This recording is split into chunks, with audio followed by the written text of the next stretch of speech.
Another world is coming. If you listen very softly, very carefully, you can hear it. But what matters is the choices we make and whether we get involved.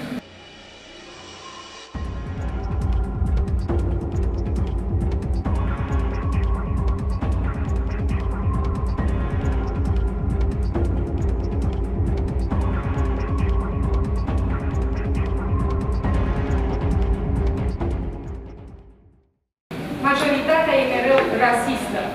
Și de ce? Pentru că e acasă. Tu vezi un străin, el vede 23 de milioane de străini.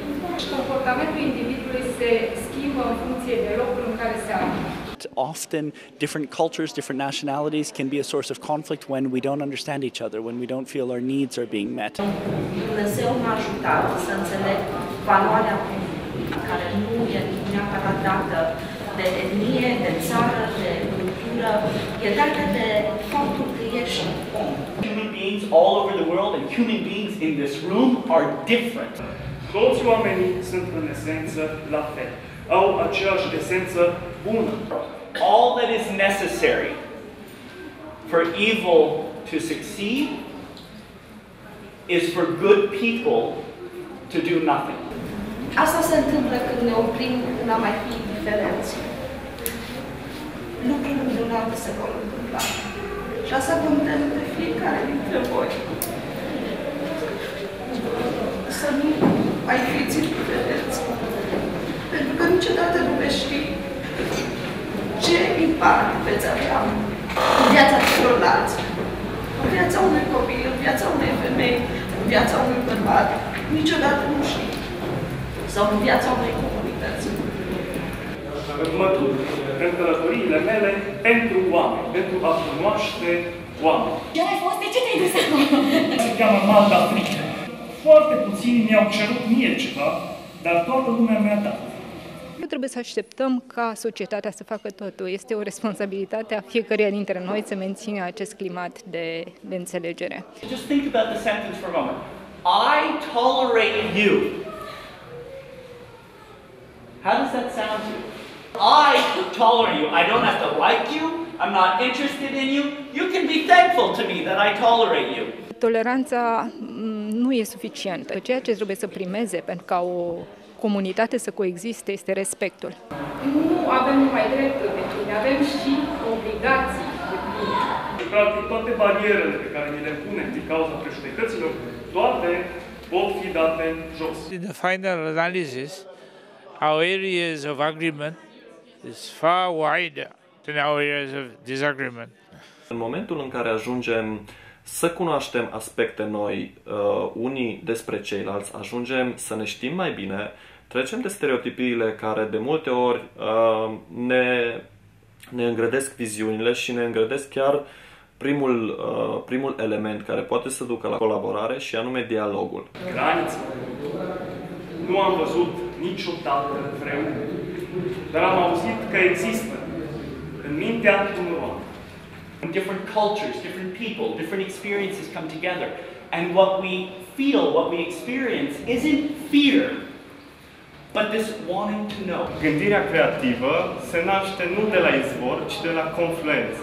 Se adaugă valoarea afluenților și apare noțiunea de influență.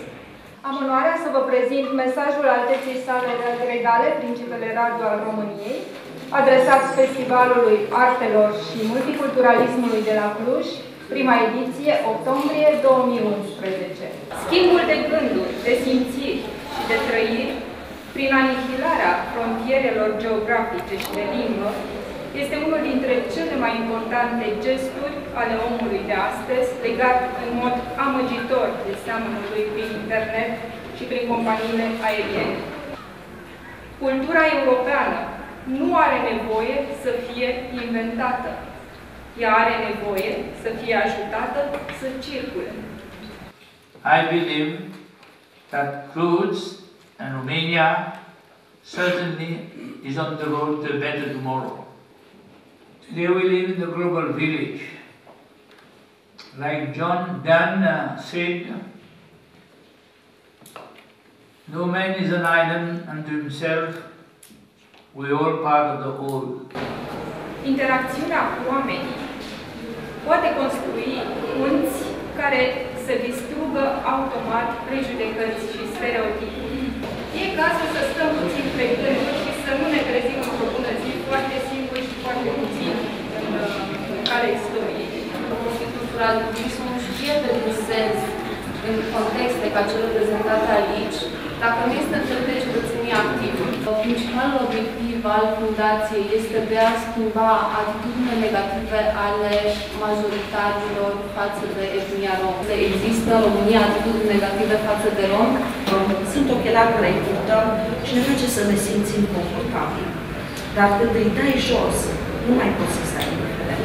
Au comandat și când l-au văzut pe băiat ieșind din bucătăria restaurantului unde ne făceam practica, s-au ridicat de la masă și au plecat. Doar prin simplu fapt că el era mai închis la culoare și asta însemna că era rom. Tinerii sub 30 de ani cu studii superioare discriminează cel mai mult și discriminează în special romii. Primul meu caz a fost o femeie, 18 ani, a trăit în Chin. Și a zis, Mihaela, 18 ani, n-am știut ce înseamnă pace. N-am știut să te bucuri dimineața de Crăciun cu copiii tăi, n-am știut ce înseamnă asta. De fapt, oamenii o să continue să fie la fel de rasiști, dacă o să vii și o să le spui că ei trebuie să fie mai puțin rasiști. Un set de broșuri sau un discurs undeva nu o să fie suficient și suntem toți de acord. Pentru ca un om să schimbe atitudinea adevărat, trebuie să vadă și să înțeleagă că poate schimba ceva și că lucrurile se pot schimba. Iar ceea ce am făcut noi în Ferentare arată că acolo unde există voință și acolo unde te implici, lucrurile se pot schimba. Informația nu ține rău de cunoaștere. It's not the end of history. History is alive and kicking. It's living every single day. And your choices matter.